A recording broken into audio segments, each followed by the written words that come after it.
Oke, untuk pertemuan kali ini sebenarnya masih sambungannya ya, sambungan materi pekan lalu tentang tafsir surah Ad-Duha. Ini sebenarnya refleksi dari ayat terakhir ya, wa amma bi ni'mati rabbika fahaddits gitu. Jadi tahadduts bin ni'mah di sini. Garis besarnya adalah tahadduts bin ni'mah atau bersyukur dengan menyebut nikmat Allah. Oke, bismillahirrahmanirrahim. Nah, sebelum kita lebih jauh ya membahas tentang tahadduts bin ni'mah ini, kita patut ketahui dulu makna syukur itu sebenarnya apa. Jadi kata syukur itu berasal dari bentuk masdar ya, dari syakaro yashkuru syukron gitu, syukron atau syukur gitu jadinya kan. Jadi memang banyak ya beberapa lah kata dalam bahasa Indonesia itu sebenarnya dia diambil dari bahasa Arab kan. Ya contohnya yang tadi syukur, dia itu berasal dari masdarnya syukron gitu. Terus ada juga kursi. Kursi itu kan sebenarnya bahasa Arab ya, kursiyon gitu. Tapi bahasa Indonesia jadi kursi. Terus apa lagi? Iklan gitu. Iklan kan juga asalnya dari iklan gitu. Jadi berubah jadi iklan gitu kalau dalam bahasa Indonesia. Jadi ada beberapa kalimat bahasa Indonesia yang memang itu diambil dari kata dalam bahasa Arab. Nah, kemudian menurut Ar-Raghib Al-Isfahani atau beliau seorang mufasir dan juga seorang ahli fikih ya, itu menyatakan bahwa syukur itu berarti menggambarkan nikmat dan menampakkannya. Atau kalau kata beliau itu tasawwurun ni'mah wa idharuha. Jadi menggambarkan nikmat itu dan juga menampakkannya. Itulah makna syukur menurut beliau. Dan syukur ini merupakan lawan dari kufur. Ya kan? Syukur itu lawan dari kufur, yang berarti melupakan nikmat dan menutupinya, atau nisyanun nikmah wasatruha. Jadi tidak mengakui gitu ya, tidak mengakui nikmat itu, terus menutupi nikmat itu, atau bahkan melupakan nikmat itu. Nah, kemudian syukur itu ada syukur itu ada 3 macam ya. Syukur itu ada 3 macam. Yang pertama syukurnya hati atau syukrul qalbi. Jadi syukurnya hati itu berupa penggambaran nikmat. Jadi nikmat itu kita gambarkan, maksudnya itu udah hati itu udah otomatis gitu, seperti itu menggambarkan nikmat itu. Misalnya nikmat sehat ya. Saya hari ini aku masih dikasih kesempatan sama Allah untuk bisa beribadah dengan maksimal, untuk bisa merasakan nikmat sehat dan lain sebagainya. Tapi itu udah otomatis hati yang menggambarkan nikmat itu. Kemudian setelah syukrul qalbi, setelah hati itu bersyukur dengan menggambarkan nikmat itu, maka naiklah ke tahap selanjutnya, yaitu syukurnya lisan atau syukrul lisani. Jadi kalau udah sampai lisan, itu dia berbentuk atau berupa pujian kepada sang pemberi nikmat. Pada akhirnya kita mengucapkan alhamdulillah. Alhamdulillah aku hari ini masih bisa merasakan nikmat sehat. Kemudian setelah kita bersyukur dengan lisan, yaitu berupa pujian tadi, mengucapkan alhamdulillah dan lain sebagainya, baru naik ke tahap selanjutnya, yaitu syukurnya anggota tubuh yang lain, atau syukur sairil jawarih, anggota tubuh yang lain. Jadi dengan mengimbangi nikmat itu menurut kadar kepantasannya. Jadi setelah kita gambarkan, setelah kita ungkapkan nikmat itu, sampai akhirnya kita harus mengimbangi nikmat itu menurut kadar kepantasannya. Contohnya gimana? Misalnya itu tadi ya, contoh nikmat sehat misalnya. Kita sudah menggambarkan nikmat sehat itu. Kemudian kita ucapkan, kita akui melalui lisan atau mengucapkan alhamdulillah. Kita puji Allah yang telah memberi nikmat itu.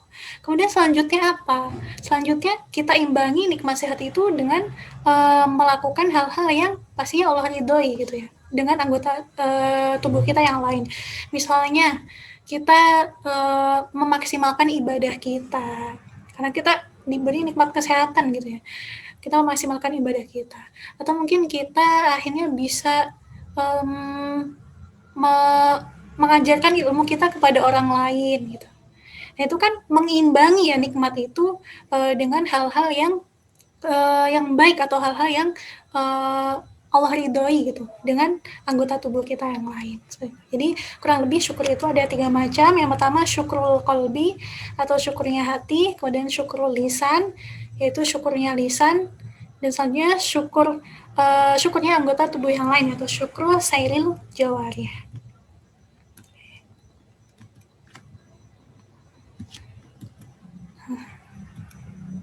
Oke.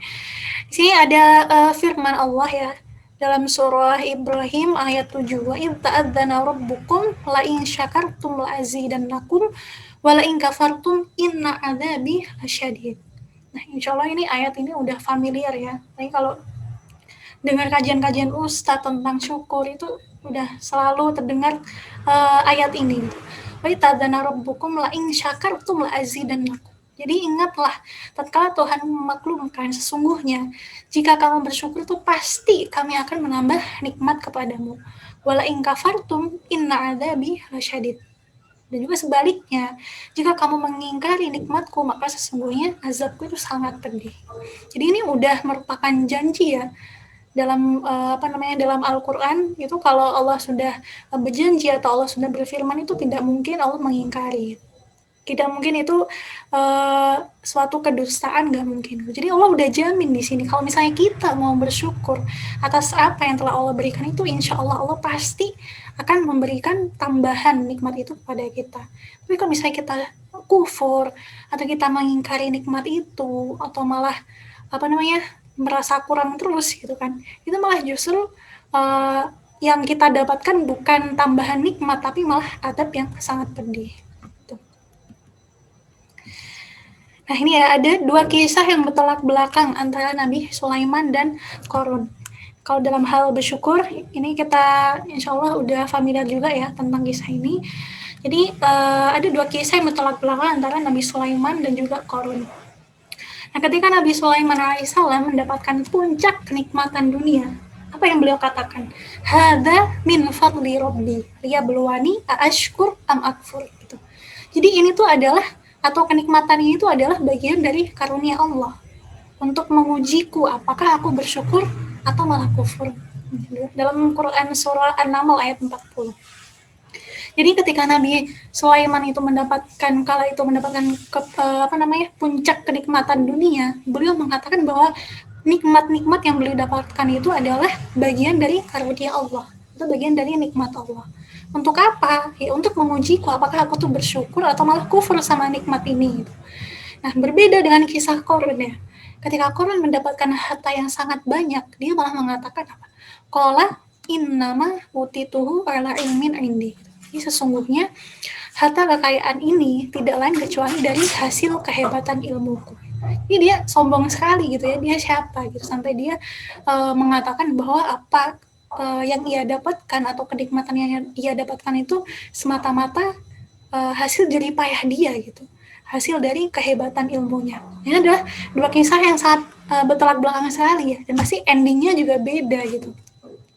Nah ketika Nabi Sulaiman tadi yang mengatakan bahwa semua kenikmatan itu bagian dari karunia Allah, endingnya apa? Nabi Sulaiman itu mendapatkan tambahan nikmat itu bahkan tidak hanya di dunia, tapi juga di akhirat. Karena beliau mensyukuri nikmat itu. Gitu.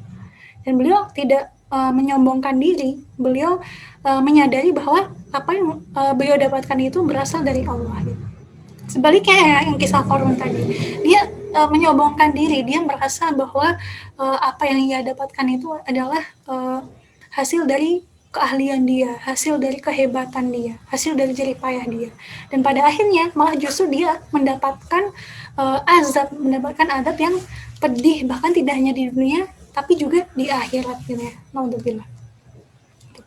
Jadi begitulah ya fragmen kehidupan kita dalam sehari-hari itu pasti nggak terlepas dari 2 golongan ini gitu. Ada golongan mungkin kita pernah jumpai golongan pertama yaitu orang-orang yang ketika mendapatkan nikmat Allah tuh dia selalu bersyukur. Dia mensyukuri nikmat itu dengan sepenuh hati. Tapi ada juga kita kadang menemui orang yang masuk ke golongan kedua gitu. Dia malah kufur nikmat. Dia tidak mengakui nikmat itu kalau nikmat itu berasal dari Allah atau dia menyombongkan diri gitu. atau bahkan merasa kekurangan terus, nggak pernah bersyukur gitu. Nah, sekarang pertanyaannya, kita mau masuk ke golongan yang mana gitu kan? Yang golongan pertama yang selalu bersyukur atau yang ke golongan kedua? Nah, itu adalah pilihan kita masing-masing. Jawabannya ada di diri kita masing-masing. Gitu. Nah, jadi secara umum bahwa kesejahteraan, kedamaian, dan keberkahan itu merupakan hasil dari syukur kita kepada Allah. Begitu juga sebaliknya ya.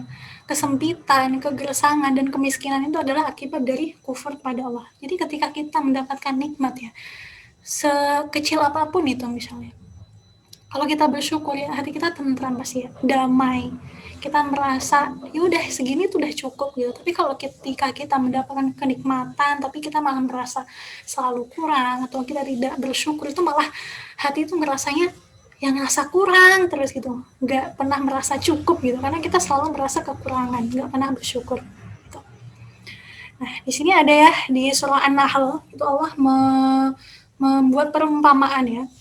Wa daraballahu mathalan qaryatan kanat aminatan mutmainnah ya'tiha rizquha ragadan min kulli makanin fakafarat. Nah, di sini fakafarat bi an'amillahi fa'adzaqahallahu libasal ju' wal khauf bima kanu yasnaun. Dan Allah telah membuat suatu perumpamaan ya, dengan sebuah negeri yang dulunya tuh aman, tentram, terus rezekinya datang melimpah ruah dari mana saja tuh, dari segenap tempat. Tetapi penduduk negeri itu malah ingkar gitu. Penduduk negeri itu malah mengingkari nikmat-nikmat yang sudah Allah berikan. Kemudian apa kesudahan dari itu? Maka dari itu Allah merasakan kepada mereka pakaian kelaparan dan ketakutan. Ya disebabkan karena apa yang telah mereka perbuat, atau karena mereka fakafaratnya tadi ya, mengingkari gitu, atau kufur. Nah, di sini kenapa Allah sebutkan menggunakan kalimat libas gitu. Libas salju. Nah, libas itu artinya kan pakaian gitu. Ya sama halnya pakaian itu kan selalu melekat gitu ya sama kita. Kita kemana-mana selalu memakai pakaian untuk menutupi anggota tubuh kita. Jadi dia selalu melekat gitu. Kemanapun kita berada, dia selalu ada sama kita. Sama kayak di sini, Allah pakai kata libasal ju'i, itu pakaian kelaparan, wal khauf, dan ketakutan. Karena mau bagaimanapun mereka lari kemanapun itu, rasa lapar dan takut itu selalu melekat dalam diri mereka. Gitu. Nah, itulah azabnya atau balasannya bagi orang yang kufur nikmat, itu tidak bersyukur atau mengingkari nikmat-nikmat Allah. Oke, itu tadi. Nah, kemudian nikmat yang Allah berikan kepada manusia itu mencakup aspek lahir atau zahiriah dan juga batin atau batinah, serta gabungan dari keduanya. Jadi yang namanya nikmat itu nggak melulu yang bisa dilihat gitu ya, atau yang bisa dinalar gitu. Nggak hanya berupa kekayaan ataupun kedudukan, tapi juga batin gitu, secara batin. Misalnya nikmat Islam, nikmat iman, itu juga adalah sebuah kenikmatan. Gitu. Nah, di sini ya, dalam surah Ar-Rahman ya, menyebutkan berbagai macam kenikmatan itu dan mengingatkan kepada manusia akan nikmat tersebut dengan berulang-ulang selama 31 kali. Dan ucapan apa? Maka nikmat Tuhan yang manakah yang kamu dustakan? Atau fabi ayyi ala rabbikuma tukadziban. Nah, coba sekali-kali kita baca atau kita tadabburi ya surah Ar-Rahman di situ. Surah Ar-Rahman itu kalau kita lihat dimulai dengan kalimat yang sangat indah sekali, Ar-Rahman. Dimulai dengan nama Allah yang Maha Pengasih, yang Maha yang Maha Penyayang, yang Maha Pengasih. Kemudian selanjutnya Allah katakan Allamal Quran. Allah lah yang mengajarkan Al-Quran. Kemudian selanjutnya lagi khalaqal insan. Allah yang menciptakan manusia dan yang mengajarinya pandai berkata-kata, mengajarinya pandai berbicara. Kemudian selanjutnya juga Allah, intinya dalam surah Ar-Rahman itu Allah benar-benar merinci kenikmatan-kenikmatan itu. Mulai dari Allah yang menciptakan makhluk langit, menciptakan manusia, menciptakan manusia dari bahan baku yang paling baik dan menjadi makhluk yang paling baik juga. Kemudian Allah menciptakan langit, matahari, semuanya itu dengan seimbang, punya edarnya masing-masing, nggak mungkin akan bertabrakan gitu kan. Bayangkan saja eh, kalau misalnya manusia yang bikin, mungkin itu udah hancur ya, udah saling tabrakan dan lain sebagainya gitu. Itu masya Allah, Allah sedemikian rupa gitu mengatur langit, bumi dan seisinya itu dengan penuh keseimbangan. Kemudian juga Allah menjelaskan bahwa dunia itu tidak kekal, dia akan musnah, dan hanya Allah lah yang kekal. Kemudian juga ada alam lain di sana, yaitu akhirat, yang di dalamnya ada kenikmatan yang luar biasa, yaitu surga dengan berbagai kenikmatannya, dan juga neraka dengan berbagai siksanya atau kengeriannya gitu ya. Nah, kemudian Allah sebutkan fabi ayyi alai rabbikuma tukadiban. Maka nikmat Tuhan yang manakah yang kamu dustakan gitu. Allah sudah merinci berbagai nikmat itu dalam surah Ar-Rahman. Makanya ayat fabi ayyi alai rabbikuma tukadiban itu diulang berkali-kali dalam surah Ar-Rahman. Itu benar-benar sebagai reminder buat kita yang baca gitu kan. Nikmat apa lagi sih yang mau kita dustakan gitu. Ya, kalau kita mau menghitung nikmat Allah itu nggak akan bisa ya. Yang tahu itu nikmatullahi la tuhsuha. Kita nggak bisa ngitung nikmat Allah. Nanti kita mau ngitung 1, 2, 3 nggak bisa. Karena saking banyaknya itu. Atau bahkan mungkin kita nggak bisa ngitung karena kita tidak bersyukur atau kita tidak melihat bahwa sesuatu itu adalah sebuah nikmat gitu. Karena kita tidak mensyukurinya, makanya kita tidak masukkan itu dalam hitungan sebuah nikmat. Ya, itu kan bisa saja ya. Kadang kita tanpa kita sadari bahwa sebenarnya hal ini itu sebuah nikmat, tapi kita malah memandangnya ini sebuah musibah besar gitu mungkin ya. Pada akhirnya kita ngeluh, nggak bersyukur dan lain sebagainya gitu. Jadi betapa zalimnya gitu manusia, karena yang bergelimang nikmat dari Allah tapi malah tidak mensyukuri nikmat itu gitu. Kemudian ada 3 nikmat yang wajib kita syukuri ya. Yang pertama ada sarana hidup, nikmat sarana hidup atau wasailul hayah. Di sini di surah An-Nahl ayat 78, tapi di sini ayatnya nggak kakak cantumin. Kita lihat ya, surah An-Nahl ayat 78, artinya dan Allah mengeluarkan kamu dari perut ibumu dalam keadaan tidak mengetahui sesuatu pun, dan dia memberi kamu pendengaran, penglihatan, dan juga hati agar apa? Agar kamu bersyukur. Bayangkan, jadi ketika kita lahir tuh kita nggak tahu apa-apa, kita nggak ngerti apa-apa. Tapi di situ Allah memberikan kita apa? Pendengaran, penglihatan, hati, akal, ya supaya nanti kita tuh bisa bersyukur atas nikmat itu tadi. Coba ya kita renungkan, gitu. Misalnya gimana coba kalau misalnya manusia itu hidup di dunia dalam kondisi buta misalnya ya. Bayangkan, kita coba bayangkan ya, sambil bayangkan manusia hidup di dunia dalam keadaan buta, pasti dia nggak bisa ngelihat ya, karena dia buta gitu. Pasti seluruh yang ada di hadapannya itu sama, dia nggak bisa melihat keindahan warna-warni, dia nggak bisa melihat berbagai bentuk yang ada di hadapan kita, dia nggak bisa melihat keindahan alam semesta, adanya pegunungan, lautan, pepohonan yang rindang dan lain sebagainya gitu. Dan coba kita renungkan ya sekali lagi, gimana kalau manusia itu hidup dalam keadaan buta dan juga tuli gitu. Udah buta nggak bisa melihat, dia tuli lagi gitu. Jadi dia nggak bisa berbuat apa-apa gitu. Mau jalan aja dia harusnya dituntun kan ya. Kalau tuli kan dia nggak bisa dengar, mau diarahin ke kanan ke kiri dia juga nggak bisa dengar gitu. Jadi dia nggak bisa berbuat apa-apa. Dan gimana kalau misalnya manusia itu hidup di dunia buta, tuli, gila gitu. Ya udah, sisa hidup dia dihabiskan di rumah sakit gitu ya, malah menjadi beban untuk orang lain gitu. Dia nggak bisa ngelihat, nggak bisa mendengar, dan juga gila gitu. Jadi sebegitu besarnya gitu loh nikmat sarana hidup ini, nikmat penglihatan, nikmat pendengaran, nikmat hati, nikmat akal, itu sangat benar-benar sangat besar sekali kenikmatan itu, dan nggak bisa dibayar dengan apapun gitu. Makanya itu adalah salah satu nikmat yang wajib kita syukuri, yaitu sarana hidup atau wasailul hayah. Kemudian nikmat yang kedua, mana nih? Oke, nikmat yang kedua pedoman hidup atau manhajul hayah. Kalau tadi Allah sudah memberikan kita penglihatan, pendengaran dan juga akal. Tapi sekarang gimana jadinya ya? Kalau misalnya manusia itu sudah diberi penglihatan yang sempurna, kemudian pendengaran yang sempurna, akal yang sehat, tapi mereka tidak menggunakan itu dengan sebaik-baiknya. Mata tidak digunakan untuk membaca ayat-ayat Allah, atau telinga tidak digunakan untuk mendengar kalam-kalam Allah, atau bahkan akal tidak digunakan untuk memahami ayat-ayat Allah. Gimana? Coba itu. Jadi dia kurang bersyukur apa coba gitu. Sudah diberi kenikmatan sedemikian rupa tapi tidak digunakan dengan sebaik mungkin. Jadi kalau dalam Al-Quran itu ada perumpamaan ya, orang seperti itu sama halnya dengan binatang, bahkan lebih rendah daripada binatang. Karena dia tidak menggunakan kenikmatan itu dengan sebaik-baik mungkin, malah digunakan untuk maksiat dan lain sebagainya, hal-hal yang tercela.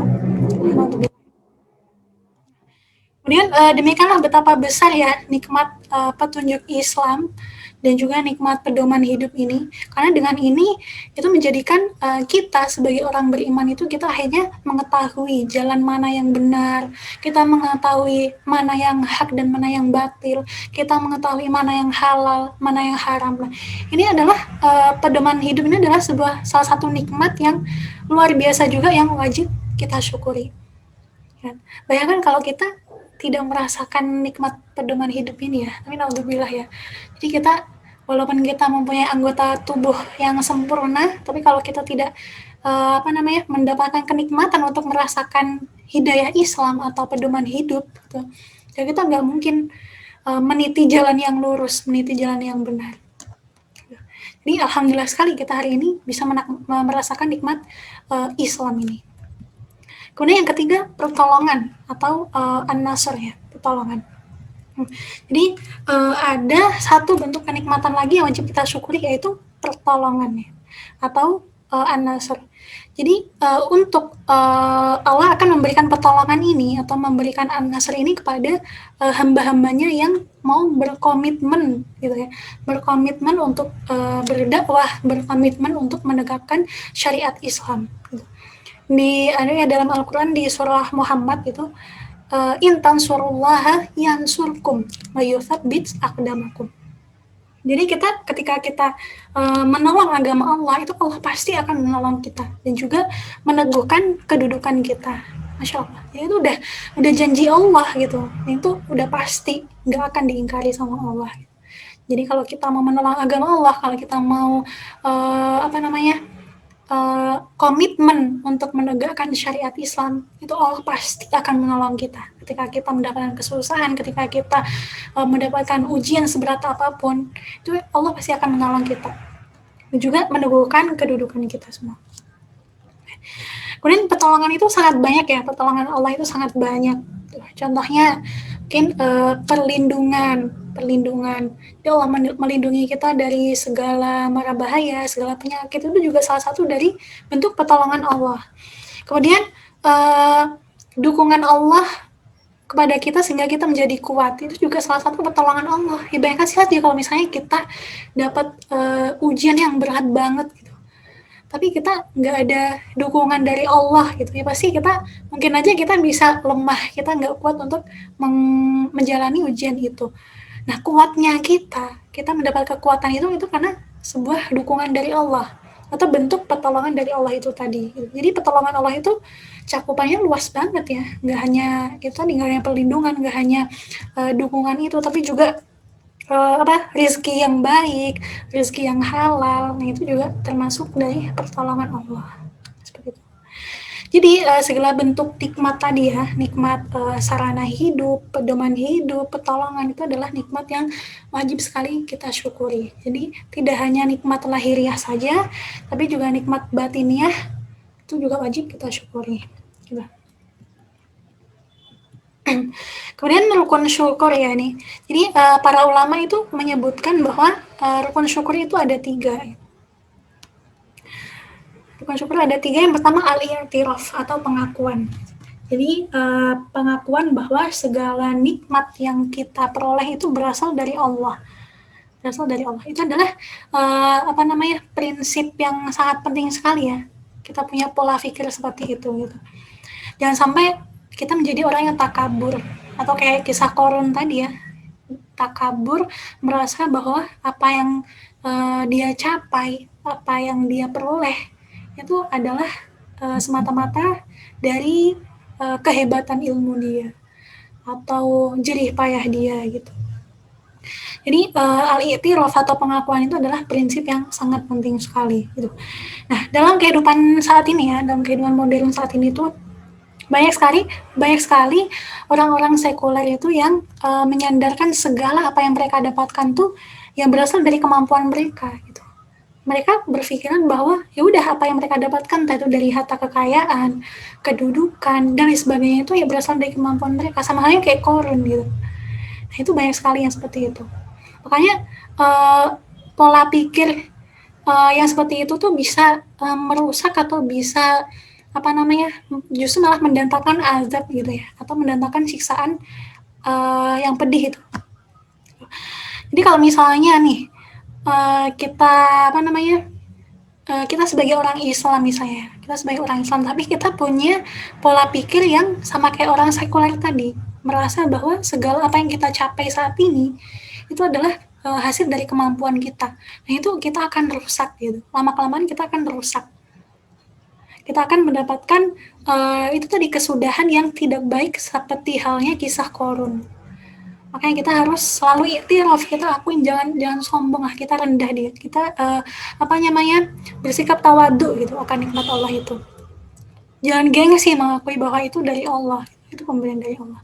Kemudian yang kedua, at-tahaddus atau menyatakan, mensyiarkan, mengungkapkan gitu. Nah, ini nanti akan kita bahas ya, karena tadi temanya adalah tahadus bin nikmah.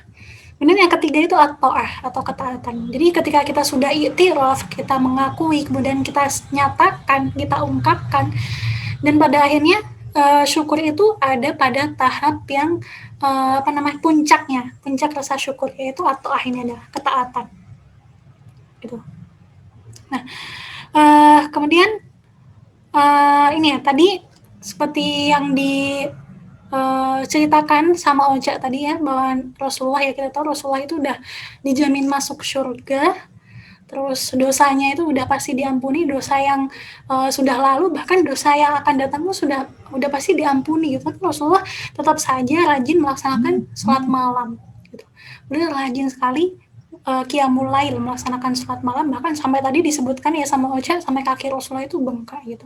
Ya seperti itu. Ketika ditanya sama Sayyidah Aisyah ya radhiyallahu anha, ditanya kenapa Rasulullah, kenapa engkau melakukan ini gitu, padahal engkau tuh sudah dijamin masuk surga, sudah dijamin dosa-dosanya diampuni, tapi kenapa engkau masih rajin aja gitu qiyamul lail gitu. Kemudian Rasulullah menjawab apa? Tidak bolehkah aku menjadi hamba yang bersyukur? Jadi itulah puncaknya rasa syukur itu adalah ketaatan atau at-ta'ah itu sendiri. Masya Allah ya. Jadi motivasi kita juga ya, benar tadi kata Ocha gitu, Rasul aja yang udah pasti dijamin masuk surga aja beliau masih taat banget beribadah gitu, apalagi kita yang udah pasti nanti yang akan masuk ke neraka gitu kan. Nah gitu. Jadi rukun syukur ya ada 3, al-i'tiraf, kemudian at-tahadus, dan juga at-ta'ah. Nah, oke, kita masuk ke pembahasan tentang tahadus bin nikmah tadi. Oke. Di surah Ad-Duha ya, ayat 11, karena ini masih berhubungan sama materi yang kemarin. Wa amma bi ni'mati rabbika fahaddits, dan terhadap nikmat Tuhanmu maka hendaklah kamu syiarkan, atau maka hendaklah kamu nyatakan, maka hendaklah kamu ungkapkan, seperti itu. Jadi ini ada beberapa pendapat ulama yang mengenai ayat ini. Yang pertama dari Abu Nadrah ya, yang berkata, kanal muslimuna yarawna anna min syukrin ni'ami ayyuhadditsa biha. Jadi dahulu kaum muslimin itu kaum muslimin itu menganggap Yang dinamakan mensyukuri nikmat itu adalah dengan seseorang itu menyiarkan atau menampakkan nikmat tersebut. Nah, itu bentuk rasa syukur juga ya, menampakkan nikmat, menciarkan atau menyatakan nikmat itu adalah bentuk rasa syukur. Kemudian Al-Hasan bin Ali berkata, "Ma'amilta min khairin fahaddits ikhwanaka." Jadi kebaikan apa saja yang kalian perbuat itu maka syiarkanlah atau maka tampakkanlah, maka ungkapkanlah pada saudara kalian. Kemudian ada pertanyaan misalnya gini, gimana kalau misalnya itu menjadi sebuah perbuatan ria gitu ya, atau pamer atau lain sebagainya gitu. Ya, pasti tentu saja nikmat atau kebaikan yang kita sampaikan tadi kepada orang lain itu kita niatkan untuk salah satu bentuk rasa syukur gitu ya, bukan niatnya bukan untuk pamer, ini loh aku tuh udah kayak gini loh atau apa nih, bukan diniatkan sebagai seperti itu ya. Justru kalau kita niatkan sebagai pamer atau ria dan sebagainya itu malah celaka buat diri kita sendiri gitu. Jadi kita harus bisa memosisikan atau menempatkan diri kita tuh di dalam dua peran ya. Peran pertama, kita menjadi orang yang menciarkan nikmat itu atau yang menyampaikan nikmat itu kepada orang lain. Misalnya alhamdulillah misalnya aku sudah Allah masih memberi nikmat kepada aku sehingga aku tuh bisa menyelesaikan hafalanku 30 juz misalnya kayak gitu. Tapi niat kita untuk apa? Untuk kemaslahatan ya, misalnya untuk memotivasi orang lain untuk lebih bersemangat lagi dalam menghafal Al-Quran, atau mungkin biar mengajak orang lain untuk lebih bersyukur lagi dengan kenikmatan-kenikmatan yang ia dapatkan, seperti itu. Jangan sampai niat kita untuk menyampaikan hal itu tuh untuk pamer, oh ini loh aku tuh udah hatam atau apa gitu. Jangan seperti itu. Kemudian yang kedua, kita memosisikan diri kita ketika kita itu mendengar ucapan itu dari teman kita gitu, atau dari orang lain. Misalnya teman kita ada yang mengatakan seperti itu kepada kita. Nah, kita jangan suudzon gitu. Kita harus husnudzon, Masya Allah dia berarti memotivasi aku nih biar aku lebih semangat, atau ya Allah ternyata gitu ya, itu nikmat yang dia dapatkan. Mungkin nikmat yang Allah berikan ke aku itu lebih banyak gitu, walaupun misalnya aku belum selesai hafalan Qur'annya kayak dia, tapi Allah itu udah banyak memberikan nikmat juga kepada aku gitu. Tapi aku selama ini gimana ya, udah syukur belum ya atau gimana, nah, seperti itu. Jadi jangan sampai suudon, apaan sih dia tuh malah pamer atau apa gitu ya, jangan sampai seperti itu gitu. Jadi kita mau dimanapun peran kita ya, posisikan kita harus tetap husnudon dan memperbaiki niat kita gitu. Jangan sampai memiliki niat-niat yang tidak baik. Nah, kemudian Syekh Muhammad bin Soleh Al-Utsaimin ya dalam tafsir Juz Amma itu menjelaskan tahaddus ni'mah atau menyebut-nyebut nikmat Allah itu adalah dengan ditampakkan, nah, yaitu dilakukan dalam rangka syukur kepada sang pemberi nikmat, bukan dalam rangka menyombongkan diri pada orang lain. Karena jika hal itu dilakukan karena sombong, maka itu menjadi tercela. Itu tadi ya sudah dijelaskan. Jadi tahadus bin nikmah itu adalah sebenarnya sebuah anjuran ya, ama binikmati rabbika fahadits, selama itu mengandung kemaslahatan atau kebaikan. Gak apa-apa kita menyebut-nyebut nikmat itu. Tapi ya itu tadi ya, kembali ke niat kita masing-masing ya, jangan sampai kita menyombongkan diri atau pengen pamer dan lain sebagainya. Kemudian Syekh Abdul Aziz bin Abdullah bin Bas rahimahullah memberikan penjelasan tentang ayat tadi ya, wa amma binikmati rabbika fahadits itu, yaitu Allah memerintahkan kepada Nabi SAW untuk menyebut-nyebut nikmat yang telah Allah berikan. Nikmat itu disyukuri dengan ucapan dan juga ditampakkan dengan amalan. Nah, tahadus nikmah dalam ayat tersebut berarti seperti orang muslim yang mengatakan ini, alhamdulillah saya dalam keadaan baik, saya memiliki kebaikan yang banyak, Allah memberi saya nikmat yang banyak, saya bersyukur kepada Allah atas nikmat tersebut. Ya, sama halnya kayak yang tadi ya. Jadi sebenarnya kayak gitu bukan salah gitu, malah justru anjuran gitu. Selama itu ada kemaslahatan atau ada kebaikan. Jadi nikmat itu disyukuri dengan ucapan dan juga ditampakkan dengan amalan. Contohnya kalau misalnya kita mendapatkan nikmat ilmu gitu, misalnya kita nikmat kepahaman, terus ada orang lain yang nggak paham, ya udah kita ajarkan, kita ajari dia atau kita amalkan ke dalam kehidupan kita sehari-hari gitu. Itu yang namanya syukur. Jadi syukur tidak cukup dengan mengucapkan alhamdulillahirabbil alamin, tapi dia juga bil jawarih juga dengan anggota tubuh kita. Kita amalkan seperti itu. Kemudian terakhir ya, kesimpulan. Ini sebenarnya kesimpulan secara keseluruhan ya dari materi yang kemarin juga. Nah, yang pertama, dunia itu tidak lepas dari kekeruhan dan kesuraman.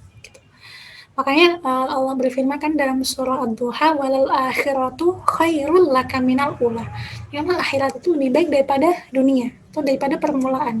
Karena dunia itu nggak lepas dari kekeruhan dan kesuraman. Sedangkan akhirat itu kekal abadi dan di dalamnya ada kenikmatan yang luar biasa yang out of the box gitu, yang sebelumnya tidak pernah terbesit dalam benak kita. Dan sungguh Allah telah menciptakan manusia dalam keadaan lelah, sukar gitu ya. Maka khalaqnal insana fi kabad gitu. Jadi kabad itu adalah lelah, sukar, yang seperti itu. Jadi gak pantas kita tuh menyombongkan diri. Selanjutnya yang kedua, kita diperintahkan untuk mengingat berbagai nikmat dan berbagai kesusahan sehingga kita terus bersyukur dan bersabar.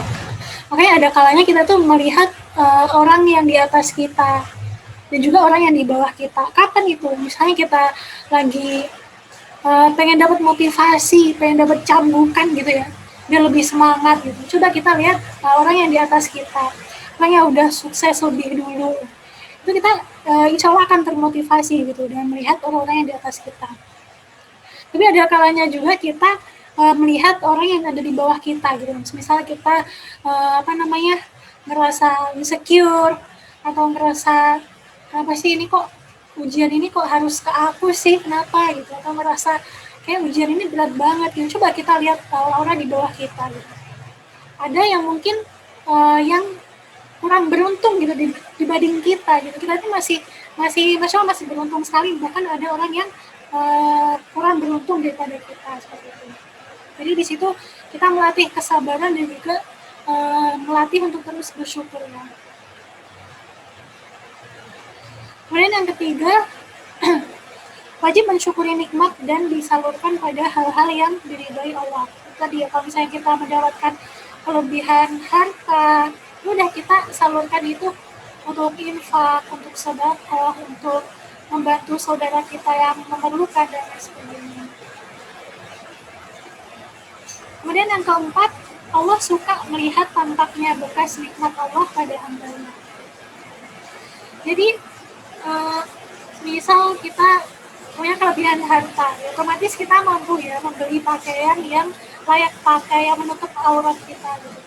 Jangan sampai ketika kita keluar rumah kemudian bertemu dengan orang-orang, kita malah penampilan kita malah nggak layak banget gitu, maksudnya pakai yang sobek dan lain sebagainya gitu kan. Jadi orang lihat kita kayak jadi kasihan atau lihat kita tuh jadi kayak ini orang kok kayaknya nggak mampu dan sebagainya, padahal kita mampu gitu.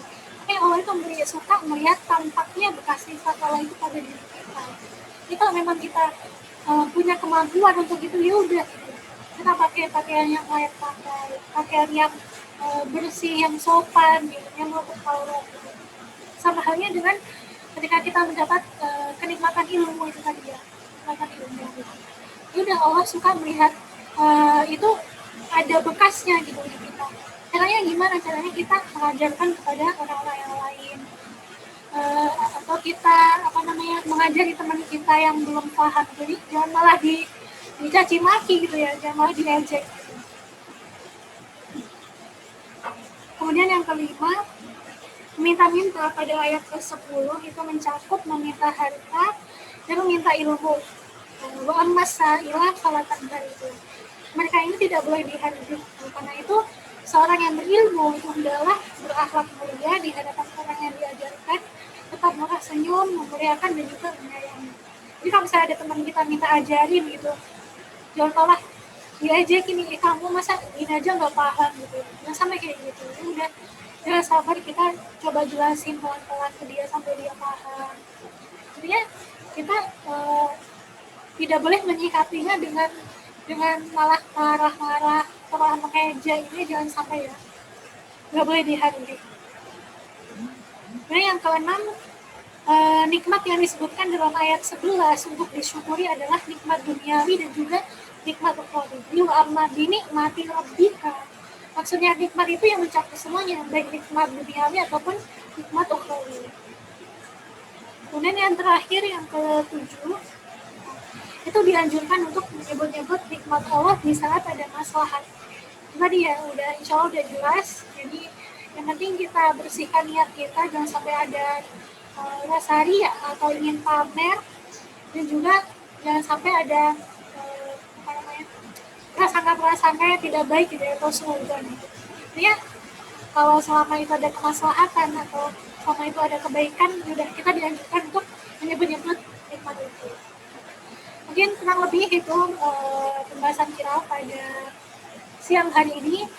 Semoga bermanfaat dan semoga bisa kita aplikasikan dalam kehidupan kita sehari-hari.